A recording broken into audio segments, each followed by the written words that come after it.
अनीता चौधरी हत्याकांड RLP supremo Hanuman Beniwal ने धरना स्थल से सरकार को दी चेतावनी। जी हां, अनीता चौधरी हत्याकांड के 21वें दिन राष्ट्रीय लोकतांत्रिक पार्टी आरएलपी के सुप्रीमो हनुमान बेनीवाल धरना स्थल पर पहुंचे।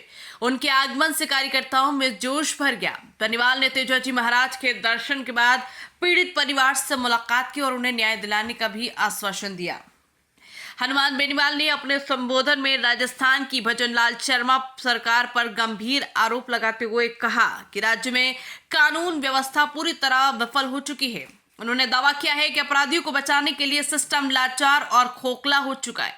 मुख्यमंत्री को चेतावनी देते हुए बेनीवाल ने कहा, अगर समय रहते पीड़ित परिवार को न्याय नहीं मिला तो आंदोलन और उग्र किया जाएगा। ये लड़ाई आर और पार की होगी। बेनीवाल ने समाज के पदाधिकारियों और नेताओं पर तंज कसते हुए कहा कि वे केवल मंचों पर ही बड़े बड़े वादे करते हैं, लेकिन जब किसी महिला के साथ अन्याय होता है तो वे चुप्पी साध लेते हैं। उन्होंने समाज से एकजुट होकर आंदोलन में भाग लेने की भी अपील की। बेनीवाल ने आरएलपी कार्यकर्ताओं से सरकारी संपत्ति को नुकसान न पहुंचाने और संयम बनाए रखने की भी अपील की। उन्होंने कहा कि आंदोलन की अगली योजना धरना स्थल से घोषित की जाएगी। यदि सरकार ने अब भी कार्रवाई नहीं की तो तेजा मंदिर परिसर से कलेक्टर, कमिश्नर और सचिवालय तक का भी घेराव किया जाएगा। बेनीवाल ने सरकार पर महिला सुरक्षा को लेकर दोहरे मापदंड अपनाने का भी आरोप लगाया। उन्होंने कहा कि सरकार महिलाओं के अधिकारों की योजनाओं की घोषणा करती है, लेकिन जब उनके साथ अत्याचार होता है तो मंत्री एक ट्वीट तक नहीं करते। हनुमान बेनीवाल ने कहा कि वो अनीता चौधरी के परिवार को न्याय दिलाकर ही यहां से लौटेंगे। राष्ट्रीय लोकतांत्रिक पार्टी रालोपा के सुप्रीमो एवं नागौर सांसद हनुमान बेनीवाल ने कहा कि अनीता चौधरी हत्याकांड एक सोची समझी साजिश के तहत हुआ है। यदि सरकार ने परिजनों व समाज की मांगे नहीं मानी तो ईंट से ईंट बजा देंगे। पहले भी सरकार को झुकाया और अब फिर से सरकार को झुका देंगे।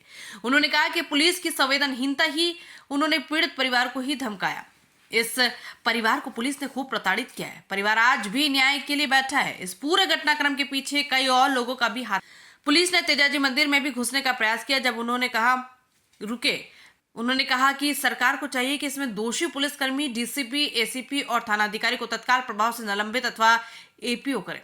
ये मसला एक जाति का नहीं बल्कि सोची समझी साजिश के तहत हुआ है। हत्याकांड में सीबीआई जांच के बाद कई चेहरे बेनकाब हो जाएंगे, इसलिए सरकार इसकी जांच सीबीआई से करवाए। उन्होंने चेतावनी दी है कि परिजनों की जो मांगे हैं उसे त्वरित स्तर पर माने, अन्यथा जोधपुर में सर्व राजस्थान समाज के 2 लाख लोग सड़कों पर उतर आएंगे और आंदोलन की गति देंगे। संस्कार नहीं हुआ, मांगे पूरी नहीं हुई, अपराधी हाथ में, लेकिन कोई भी जवाब नहीं है। देखिए, जो अनीता की निर्मम हत्या हुई है और जिस तरह ये गुत्थी अनसुलझी है और इसके पीछे, पर्दे के पीछे और कई मुलजिम है, कई लोगों का हाथ है। भारतीय जनता पार्टी के कई नेता भी इस मामले के अंदर शामिल है। हम चाहते हैं कि पूरे मामले की सीबीआई जांच, उसके बाद पीड़ित परिवार को जो मुआवजा अन्य जो मांगे है, और दूसरा डीसीपी, एसीपी और थाना अधिकारी इनके सस्पेंशन और एपीओ करने की मांग लगातार पीड़ित परिवार लंबे समय से कर रहा है। दुर्भाग्य से पुलिस ने बार बार धमकाया और तेजाजी के मंदिर में घुसने का भी प्रयास किया। मैंने वहां डांट मारी इन लोगों को। मैंने कहा मंदिर के अगर अंदर घुस गए तो ठीक नहीं रहेगा, लेकिन परिवार को बहुत प्रताड़ित किया। न्याय दिलाने की बजाय इसी परिवार को कोस रहे तुम्हारी गलती है, और ये संवेदनशीलता नहीं, संवेदनहीनता है। और दुर्भाग्य से पुलिस कमिश्नर यहाँ बैठे हैं, वो भी किसान के बैठे हैं, लेकिन दुर्भाग्य से इस बात को नहीं समझ पाए।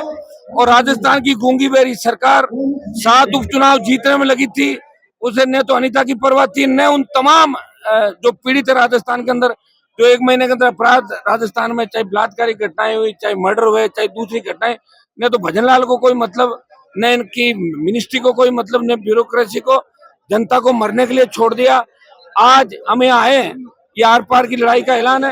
या तो सरकार हमारी मांगे मान लेगी, नहीं तो सड़कों पे सरकार से हम निपटेंगे। और सरकार को झुकाना भी जानते हैं, कई बार झुकाया और झुकाएंगे। ये समाज की आस्था के प्रति चोट है और सर्व समाज इस मामले में अनीता, जो स्वर्गीय अनीता है, इसके परिवार को समर्थन देने के लिए कई बार सर्व समाज भी आया। ये जाति का मामला नहीं है, ये पीछे मुलजिम कौन है। हम ये चाहते हैं कि इसका पूरा पर्दाफाश हो। 2 लोग मिलके इतना बड़ा कांड नहीं कर सकते, इसके पीछे पूरा गिरोह है।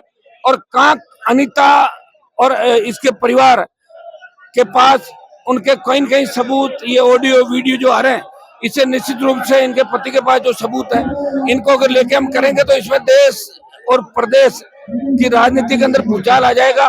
कई ऐसे चेहरे बेनकाब होंगे जो अपने आप को बहुत ही सत्यवादी कहते हैं, वो इस मामले के अंदर नप जाएंगे। सीबीआई जांच से ही इस मामले का खुलासा होगा। हम परिजनों से बात कर रहे हैं, इनकी जो भी मांगे, चुनाव के दौरान परिजन मेरे पास आए थे, मैंने छोटे भाई को भी यहाँ भेजा था, पूरी आरएलपी पार्टी इनके साथ बैठी थी। हम ये चाहते हैं कि इनको न्याय मिले। यहाँ डेड बॉडी पे हम राजनीति नहीं करना चाहते, लेकिन दुर्भाग्य देखिए पोस्टमार्टम में इनकी इच्छा के बिना किया और जलाने का प्रयास किया कि अंतिम संस्कार भी कर दें। ये गुंडागर्दी पुलिस की हम नहीं चलने देंगे और इसमें हमारा समाज नहीं, राजस्थान का सर्व समाज साथ है। आवश्यकता पड़ी तो 2 लाख लोगों की रैली भी जोधपुर के अंदर करेंगे और तमाम राजस्थान को जाम करके और अनीता के परिवार को 100% न्याय दिलाएंगे। मैं आ गया हूँ, अब किसी तरह की चिंता की आवश्यकता नहीं। मैं धन्यवाद दूंगा इनके पति पुत्र को कि किन परिस्थितियों के अंदर भाई संपत और इनकी पूरी टीम हमारे समाज की जो है बैठी है। ये पहले दिन से बैठे, एम से इनको खदेड़ दिया, धक्के देके निकाला, दूसरी जगह जहाँ बैठे थे वहां से भी पुलिस ने जबरन इनको निकाला और अब मंदिर जो हमारी आस्था का प्रतीक है वहां भी पुलिस ने घुसने का प्रयास किया, जो कतई उचित नहीं है। इसके अंदर हम सरकार से आर पार की लड़ाई के मूड के अंदर है।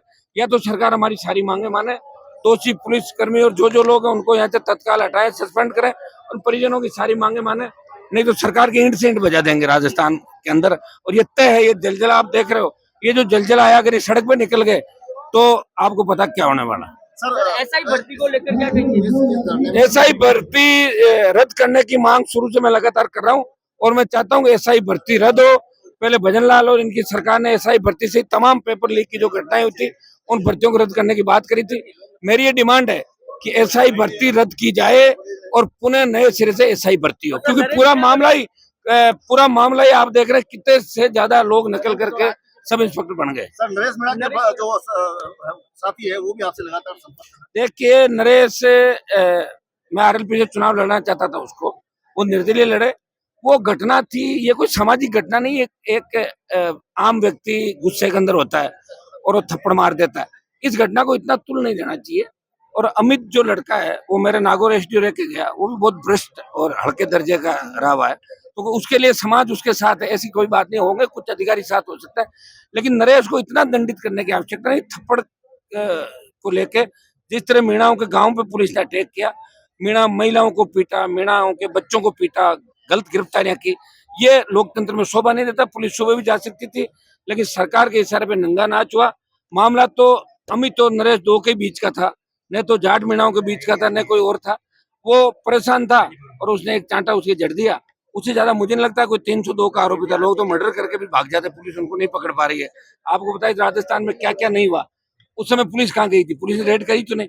लेकिन चुनाव के दौरान इस तरह की घटनाएं घटी तो ना, निर्दोष लोगों को पकड़ के रखना ये कतई ठीक नहीं है। और नरेश को उतना ही दंड मिलना चाहिए जितना थप्पड़ के मामले में आईपीसी हमारी दंड देती, उससे ज्यादा दंडित किसी को नहीं करना चाहिए।